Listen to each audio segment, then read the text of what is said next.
Hello and welcome. I'm Dr. Vasquez-O'Brien, and I'm a psychology professor at Eastern Connecticut State University. I've been asked by Dr. Carbon to give a lecture for you on forensic psychology. And I may look familiar to some of you. I taught at Illinois College for 6 years before I moved to Connecticut. So I've done this talk before for forensic biology, although in person. So you've been learning about forensics all semester long, focused on biology, of course. And it's time to break and think about what is forensic psychology. The handy thing here is that you all have some experience with forensic psychology. I assume that you have grown up watching these characters or characters like these on television, and you're familiar with the idea of a psychologist who works with the police.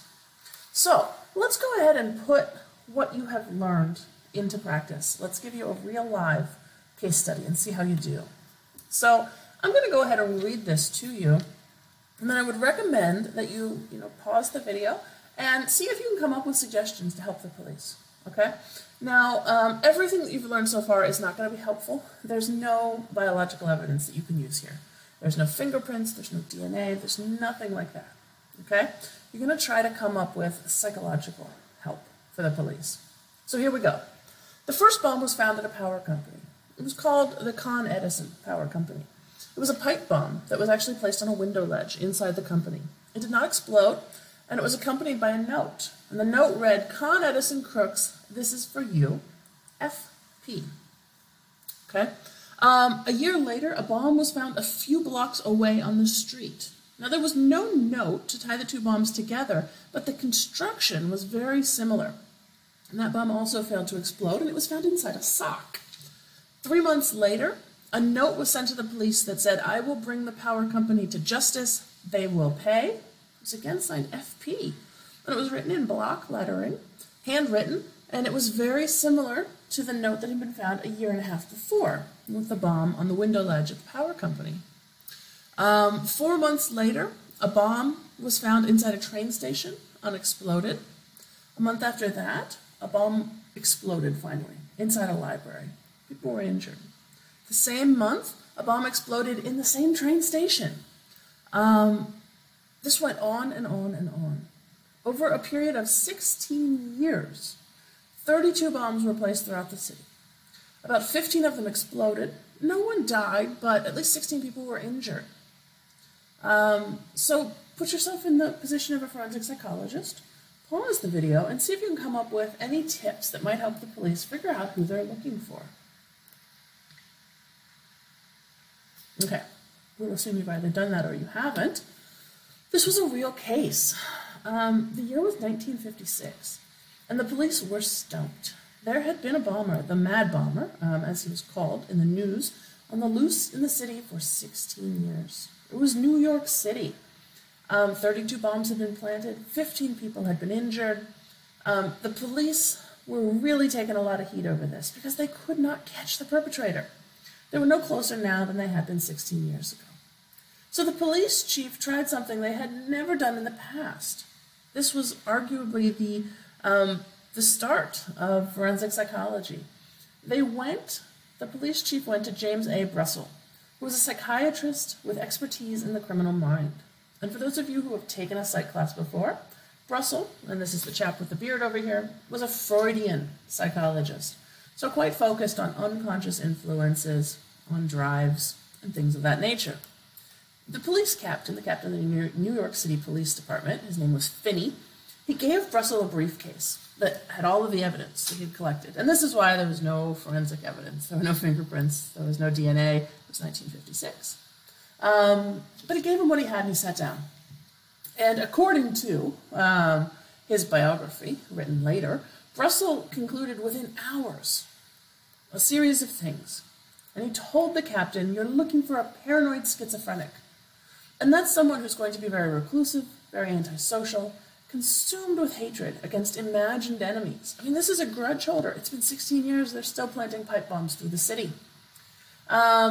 Brussel told the police chief that paranoid schizophrenics become fully symptomatic in their mid-30s. So assuming that that's how old the bomber was when they started, you're looking for someone in the mid-40s to early 50s today. Brussels said you're going to look for someone who's very symmetrically built, neither fat nor skinny. Okay? And this was a theory at the time espoused by some psychologists, that you could tell people's mental health by their physical build. And the thought was that paranoids were generally pretty athletic. Brussels said that the perpetrator would have a very self-righteous insistence on order, that this would be someone who was fastidious. Okay? And he could tell this because of the letters. The perfect block lettering. There was no smudges, no erasing. He said this man probably lived a model life, probably very well groomed, neat, tidy, proper, quiet. The sense of prosecution that Brussels read in the letters must stem from childhood. Again, this is a Freudian psychologist. This is very classic Freudian stuff. He said this is like a childhood issue. There must be some forbidden sexual desires here. Probably an unhealthy fixation on his mother as a child. Probably felt persecuted by his father, and this desire for revenge within the family never resolved itself. And as he grew, he would place it onto bosses and companies and authority figures. And from this, Brussels concluded that he probably worked for Con Edison at some point in time and blamed them for something. He said that the drive for vengeance was so strong, it was almost like a religious ardor. He would be contemptuous of lesser beings. He probably would not be able to hold down a job. Okay, this was not someone who would be able to listen to orders from someone else. He would have to work alone if he did work. Brussels said he would be European because of the language of the letters. It was a bit stilted. Brussels noticed that the letters were all postmarked from a suburb north of New York and said that was probably halfway between his house and his city, so he could disguise his location. So he said, take that point and go, again, half as far, and you'll find where he lives. Brussels said that this is a man who resents his father and can't hold down a job, so he probably lives with a female relative, like a mother figure. Brussels said he's probably a virgin because of his unresolved feelings for his mother. And notoriously, and this was in the biography, he said, Captain, one more thing. When you catch him, and I have no doubt you will, he'll be wearing a double-breasted suit. Okay? The police very quickly arrested George Metesky in a suburb north of New York City. And this is George here. He'd been forced to retire from Con Edison after an accident that had brought on tuberculosis. He was a thick-set, middle-aged, Lithuanian man with a series of workplace disputes who could not hold down a steady job. He shared a house with a pair of his older unmarried sisters. He had never married, he'd never had a girlfriend. He was fastidious, and he had a reputation for petty disputes. He was creepily neat. He met the police at the door, in his bathrobe. They asked him to go get dressed, and he came down in a double-breasted suit and sensible rubber shoes. And FP, if you're wondering, because his name is George Metesky, FP stood for fair play. Now, this got a remarkable amount of press. I mean, how close was Dr. Brussels? After 16 years, the police couldn't find this. Dr. Brussels kind of pinned him down within an hour or two of reading over all of the case notes. It is not as magical as it may seem. The New York Times printed this story on the front page on Christmas Day, the fact that the police chief Finney had gone to see a psychiatrist. That was front page news of the New York Times. So all of his predictions were on the front page. Metesky actually called Brussels' house a few nights later and told him to back off. So he had read the damn story. So the fact that he was arrested in a double-breasted suit, just a quirk of fate. Right? It was also a pretty common style for the day for a man in his 40s. But anyway, this is where we started. So what is profiling? Profiling is using available information about crime and a crime scene to develop a psychological portrait of the unknown perpetrator. Okay? Probably the most famous one that you have heard about, and oftentimes when I do this lecture in person, there are some people who are interested in working for the BAU, which is the FBI's Behavioral Analysis Unit. They will do analysis of crime scenes. They do forensic interviews, victimology, where they try to sort of better understand the victim and why they became a victim. They'll look for the offender's modus operandi and profile. So sort of who are they, why are they doing this, what is their reasoning.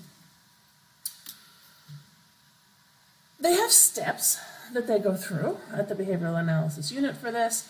So they'll first bring together all of the inputs, all of the data inputs that they can, all the information that might be pertinent to solving the crime. They'll run through decision process models, which are ways in which they organize the information and do some preliminary analyses. So can they figure out the intent of the offender? Can they figure out the risk status of the victim? Maybe the risk that the offender took to commit the crime. Was this a high-risk crime or a low-risk crime? They'll do a crime assessment where the profiler will attempt to reconstruct the crime in his head and walk through, like walk in the shoes of the killer. This is usually where they sort of categorize whether it was a disorganized or an organized perpetrator. Disorganized perpetrators show very little premeditation in the crime scene. They use weapons that were readily available, like a rock or something that was there, and they often leave it behind. Victims are chosen at random. They'll often beat people to dehumanize them or force them to wear a mask. Sexual assaults are most likely to happen after death, post-mortem, if they happen. There's mutilation. They leave the body. Oftentimes, with disorganized crimes, they often believe that the perpetrator is low intelligence, has psychiatric disturbances, probably has had contact with the mental health system in the past, socially inept, sexually inept, very much like Matisky in our example. Versus, in the crime assessment, they think about 1/3 of criminals oftentimes are disorganized, and about 2/3 of what they call organized, where there's some sort of planning. So oftentimes the weapons have been brought and are often taken away. The victim for an organized crime is often a female, a stranger. There's often rape and torture. The body is often transported or hidden in an attempt to sort of disguise the crime. And they think that this criminal is probably more intelligent, but perhaps with a sporadic education and employment history. We're thinking more of the Ted Bundys of the world. Maybe at face value, they seem socially adept. So maybe they're married, maybe they have relationships, but oftentimes they have an antisocial personality, which means that they really sort of don't think about other people's thoughts, feelings, needs, or wants. So they'll come up with this in the crime assessment. They'll come up eventually with a criminal profile, where they pull together all of the information and describe the person and strategies that they think will be most useful for the law enforcement attempting to apprehend this person. During the investigation, if the law enforcement officers identify a suspect, they'll often help with interrogation. And then if someone is apprehended, they'll sort of evaluate the process in the profile, see how accurate it was to try to make future profiling efforts more accurate. So this is the American model. We're not the only ones playing the game, though. The British model would be the biggest alternative. It's called investigative psychology, or IP. And the big guy here is David Cantor, who's an environmental psychologist by trade. And a quote from him that I like: "Crime is an interpersonal transaction in which criminals are performing actions in a social context, often just between themselves and their victims." So Cantor got involved in profiling 30-some years ago when the London police asked him for help in a series of linked rapes and murders. And he provided evidence that helped the police prioritize a suspect, and they arrested him and convicted him. And the police publicized that Cantor had helped. And after that, the police often came to him for help. He does not like the word profiling, Cantor. He says that the attention that that term has gotten from the media makes everyone who's interested sort of gravitate towards this like heroic figure of a profiler. And it's ironic that he's saying that while sort of standing against a wall with his arms crossed, kind of looking a bit like a hero himself. So he calls it investigative psychology. And he says it's more than describing a killer. So he's got these sort of pieces here. He said there's interpersonal coherence. He said that the actions at a crime scene, which may seem random, make sense within the criminal's own psychology. So for example, they'll select victims that may seem random to you, but they have characteristics that are important to the offender. Cantor emphasizes the significance of time and place, says that the locations that offenders choose often have significance. There's often an aspect of comfort here. Criminal characteristics, so like the FBI, Cantor says you can look at crimes and offenders and see if you can classify offenders into categories, like organized, disorganized. Criminal career, so Cantor said that criminals usually don't change the way they commit crimes throughout their careers, even if they escalate, so maybe they escalate in intensity, but the way that they commit a crime generally stays the same. A strangler remains a strangler. And then forensic awareness is a big part of investigative psychologists. So some criminals are really careful to cover their tracks. Like they might have a victim take a bath, they might wear gloves, and that's an indication that they have had previous contact with the police. And so that's something that Cantor also would prioritize while investigating a crime scene. Sort of, is there evidence here that the criminal is aware of, well, forensic biology and all the things that you've been learning? So this would be the alternative to the FBI model, the IP. Here's the deal, though. There's problems here. Big problems with the scientific method. So, we want to be scientists, right? Psychology, biology, we share a belief that we need to be able to empirically test things using the scientific method. And if we can't test it, it's perhaps an interesting theory, but it's not science. So here's what we know about profiling. It's systemic racism. Profiling is prejudicial. Whenever you lead law enforcement to believe that you can create a profile for a suspect, that leads police to stop and search a higher proportion of people from non-white ethnic groups. That's what it does. You end up with this really dangerous self-fulfilling prophecy where police believe that certain groups of individuals commit more crimes, and so they police those groups more heavily, and they find more crimes. Of course they do. That's why it's a self-fulfilling prophecy, right? I mean, the amount of crimes that are detected is a fraction of the amount of crimes that are committed, right? And the only way we know that a crime has been committed is you get caught, right? It's detected, it's noticed. So profiling leads the police to focus their efforts in non-white communities. And as they focus their efforts in non-white communities, they find more crimes they would wherever they were. And then it just reinforces the belief that certain individuals are more likely to be criminal. So profiling is racism. It's also just not any good. So I love this Pinizzato and Finkel study. It's a little old now, but it's great. What they did was they took the behavioral analysis unit instructors. So these are the people who train the BAU folks. These are the best out there. So that was one group. They also took law enforcement officers, LEOs, law enforcement officers who had been trained by the behavioral analysis unit. They took basic law enforcement officers who didn't have any special profiling training. They took psychologists who have lots of special knowledge and why people think, feel, and do the things they do.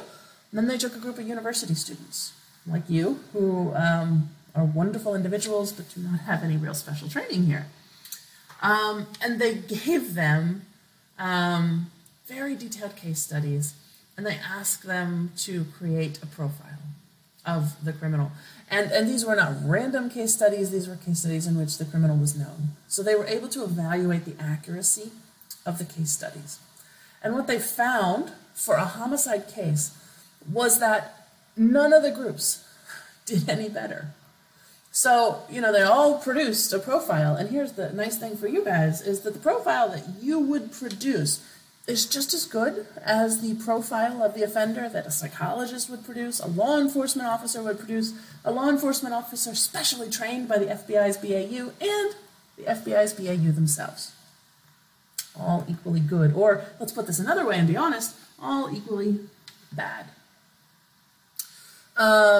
And then this whole disorganized-organized dichotomy that I talked about, researchers have looked at that with known homicides, serial homicides, And they find that all serial murders have some level of organization.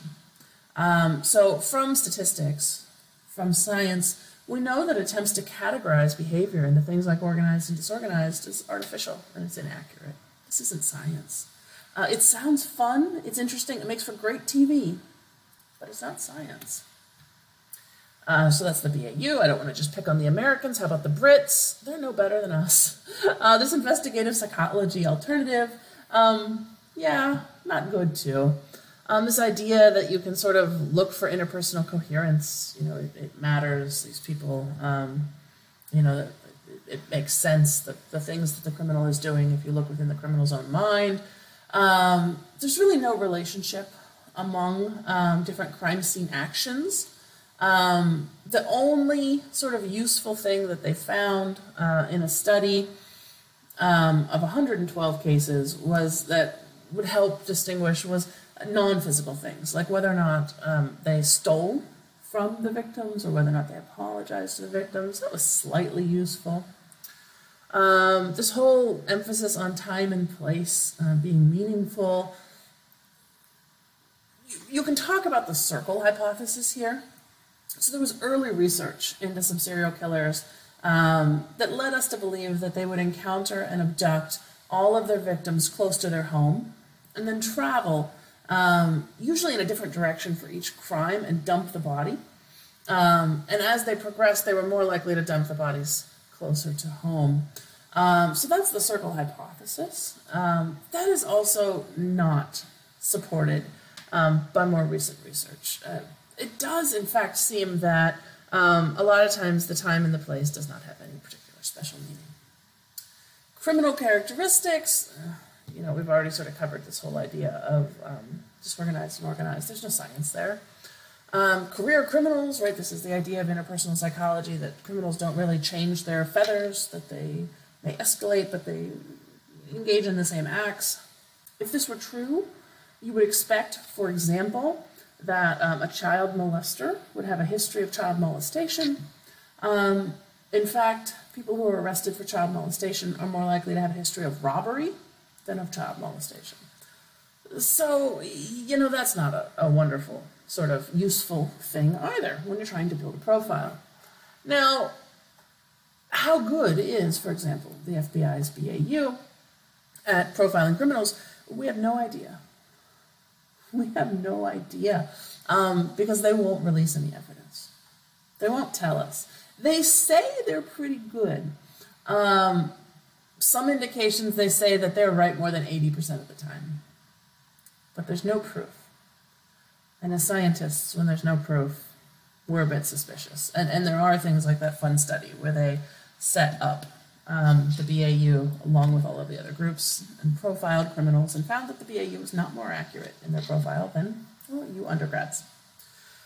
It is not just me. If you're like, boy, you're a killjoy. Well, I absolutely am a killjoy about this whole profiling idea because it's systemic racism and it's not science, but it's not just me. The last survey I read has about 70% of law enforcement officials are really suspect of profiling, of whether it's useful or not. 70%. And it's more like 90-some% of psychologists who say, this is not good science. This has been dramatized for television, and it probably hurts people, but it's not a wonderful scientific approach. So there's the fact that it's not wonderful science, or science at all. And then also, you know, if you still sort of hold out hope for working in the BAU, my favorite statistic is that there are more people, more famous actors on television playing profilers than there are actual jobs in the FBI's BAU. So the FBI's BAU does exist, but if you're thinking about just pure numbers and statistics, you're more likely to become a famous actor than you are to actually work for the FBI as a criminal profiler. Okay? So that's all of my killjoy stuff. I apologize. I will tell you that it's really natural to want to see patterns. The idea of why do we profile, we want to see patterns in things. Of course we do. And here's just a couple concepts in psychology. A class that you could take that would really help understand behavior would be social psychology, which is understanding why people in groups behave the way they behave. So here's just a couple concepts out of that class. There's patternicity, which is the idea that we as humans find patterns in meaningful and non-meaningful noise. Our brains are equipped to look for patterns. Patternicity, this is arguably a survival mechanism, right? And you see a face here, yes? No, you don't. It's just an ugly old bathtub. We also have agenticity. That's another phenomenon. That's where not only do we see these patterns, but we infuse them with meaning. Okay, so we really think that these patterns, there's meaning in them, and they have the ability to do stuff. The patterns themselves. I've never had a better example of this than this whole QAnon phenomenon, which you may or may not be following. This is a wonderful example of agenticity. So, for example, this is sort of one of the things that these QAnon folks did. They would follow tweets, and they would attempt to decode them, looking at the time at which they were posted, looking at all sorts of things. So this is someone who thinks that they're decoding a tweet by James Comey. So because of the hashtag, they pulled out the J, the L, and the H, right?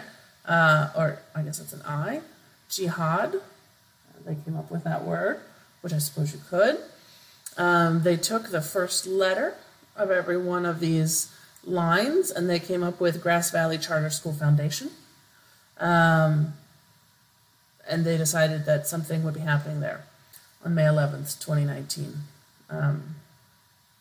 That's agenticity, right? You're looking for a pattern. The fact that you look for patterns is natural, and our mind wants to then give patterns meaning. Of course, this is nonsense. And contiguity, of course. We make connections between things that happen together in time and space. So if two things happen together, we tend to assume that they are linked. The best example for this would be why Tiger Woods wears red so much. He always wears red on the last day of a tournament. It's the same reason why some athletes will have lucky socks. Not just athletes, right? All sorts of people have lucky socks, habits, things that you believe that you must do. That's contiguity. We make these connections. So if you're wearing a red shirt, for example, and you do really well, then you might make a link and think that these two things are associated. Of course they're not, but you might be likely to then put on a red shirt the next time it really matters and you really want to do well. So these are just natural things that our brain does. Okay, so this probably explains why we believe in profiling so much, even though the science is really consistently not there. Just in case you don't believe me, I love the Ainsworth quote, "It's little better than astrology." Psychology has had to deal over the years with many, many different pseudopsychologies, right? There was astrology where you can sort of read the signs, and I'm an Aries, and that explains why I'm so much of a Debbie Downer, although it doesn't. It has nothing to do with it. It just means I was born in April. Palm reading, right? Arguably, this profiling idea is just the latest astrology to hit us. And here's an article in Psych Bulletin, a really great journal, in Psychology by Fox and Farrington, and I love their sort of their metric of whether or not forensic psychology is real. You can sort of ask the question, are we better at this than a bartender? And the answer is, looking at all of the best research available, no, not really. So, we're probably not going to be a profiler, because it's probably not a real thing. But there are jobs. Forensic psychology is a real field. And what can you do? Well, there's different careers that you can have with different levels of education. So at the undergraduate level, so if you want to finish your bachelor's degree and go off and get a job, at least for a few years and see if you like it, you can be a Leo yourself, a law enforcement officer. Okay? Awareness of forensic psychology is only useful as you try to sort of investigate and solve crimes. You could be an advocate for victims, so we could flip that around. You could work within the court system as an advocate. You could be a court liaison officer, oftentimes for a child or for someone who is incapacitated. You could be a probation officer. You could also go on to graduate school and get a master's or a PhD, a doctoral level degree, and you could be a forensic psychologist, a jury consultant, an expert witness, an offenders counselor, or a professor and teach yourself. Okay? So forensic psychology, what it really means is it's the intersection between psychology, which is the study of behavior. And so when we're studying behavior, we're thinking about explaining behavior, understanding behavior, predicting behavior.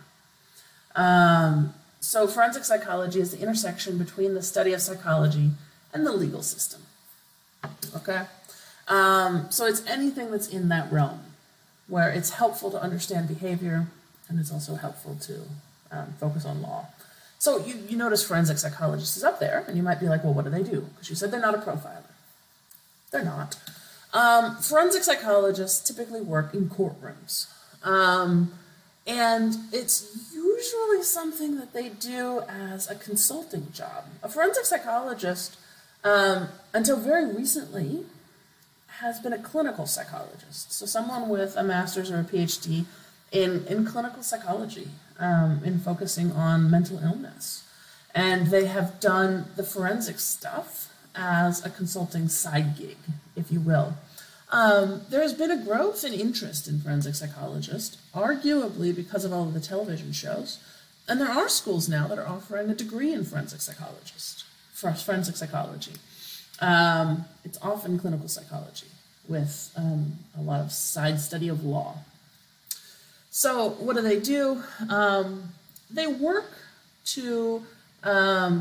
work with people in cases that are considering the insanity defense, which again, despite what television would lead you to believe, is very rarely invoked. Very rarely does someone sort of plead insanity, and it almost never works. And so that's probably why it's rarely invoked. If it does work, and the laws change, there's lots of different laws about what it means to be mentally insane. They vary state to state, which is frustrating and confusing, and you might want to know what your state's laws are before you go ahead and commit a murder or something like that. But to be able to claim insanity successfully, super rare, and almost only ever happens when the criminal, when the defendant has a diagnosis of schizophrenia. So they'll work with insanity cases to sort of evaluate whether the person really does have schizophrenia or some other mental illness that might impede their ability to understand that what they were doing was wrong. They do a lot of competency trials to find out if someone is competent to stand trial. And this could be because of substance use, because of mental illness. There's lots of reasons why people might be temporarily incompetent. Forensic psychologists spend a lot of time on jury selection. So helping either the prosecutor or the defense attorneys select the most sympathetic jurors and rule out jurors who will absolutely not support the case. And this is where, again, they're using some of these strategies about understanding different attributes of the person, okay, to try to just select a fair jury, okay? Let's see, they also do workers' compensation cases. They study things like, and try to figure out, and they'll evaluate and interview the people involved in those to figure out if they're malingering, which is a fancy word for lying for benefit, okay? So sometimes people will pretend that they were hurt, pretend that something happened, to try to get some money, some compensation. And the psychologist is going to evaluate that person and then testify. They're involved in child custody evaluations as well, of course. What would be in the best interest of the child. They'll evaluate the parents on parenting skills.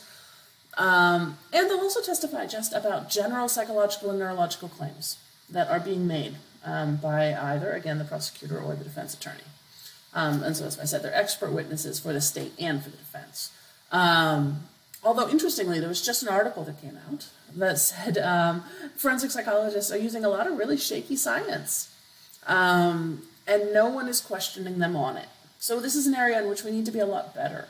We need to train our forensic psychologists to have a much better understanding of rigorous science, so that they don't espouse pseudoscience, pseudopsychology in the courtroom. Because unfortunately, when they do, no one else in the room is necessarily trained to say, well, that's not right. So oftentimes what happens is the state and the defense will have their own forensic experts who will argue with each other. We need to make sure that they're all better trained so that they use good science and make good arguments. This is just a flowchart example of how this could work. If someone's competency is questioned, then they'll get an evaluation, they'll come back to court, there'll be a competency hearing in which the judge would like to hear from the psychiatrist, and then the judge will ultimately rule on whether or not they're incompetent, which means they'll be held until they are competent, or whether or not they're fine to go ahead. This is a quick look at some of the different ways in which we do define insanity across different times and different places. The original was the McNaughton rule, although it's sort of gone through different iterations. The McNaughton rule was simply, does a person understand right from wrong? There's the irresistible impulse rule, which some states still use, which is a person is simply unable to control themselves.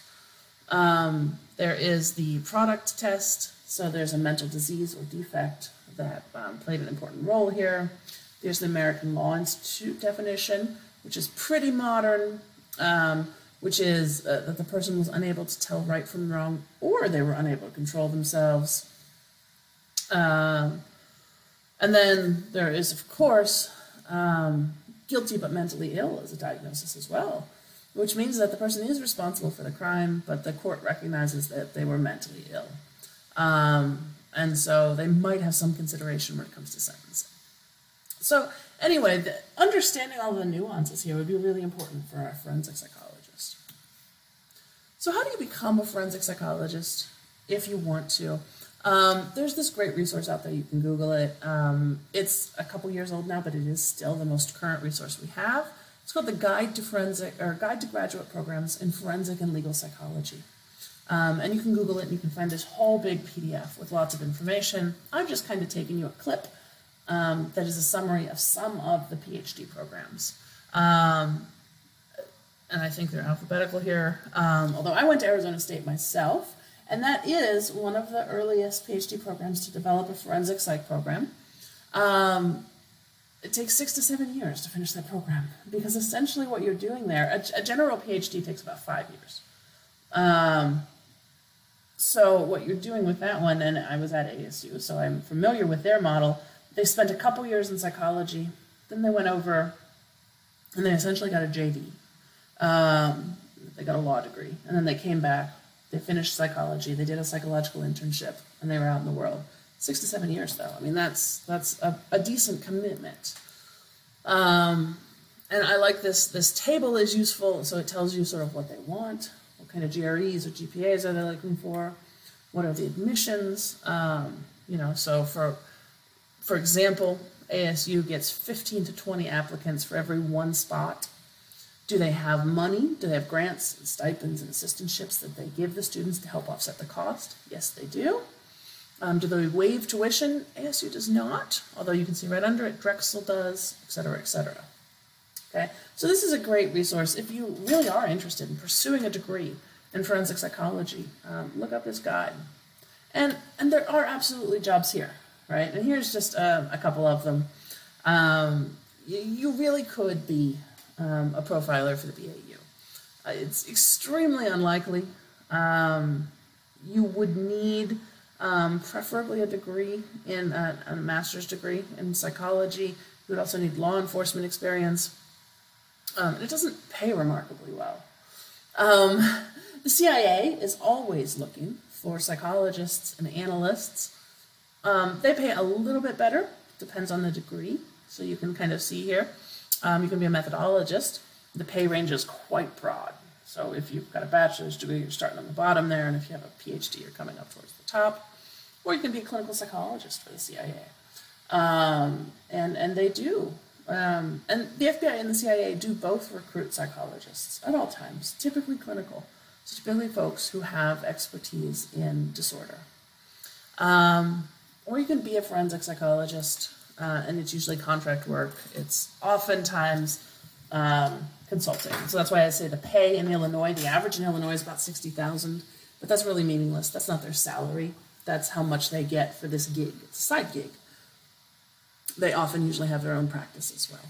and do their own sort of therapy sessions or assessment. So there are jobs.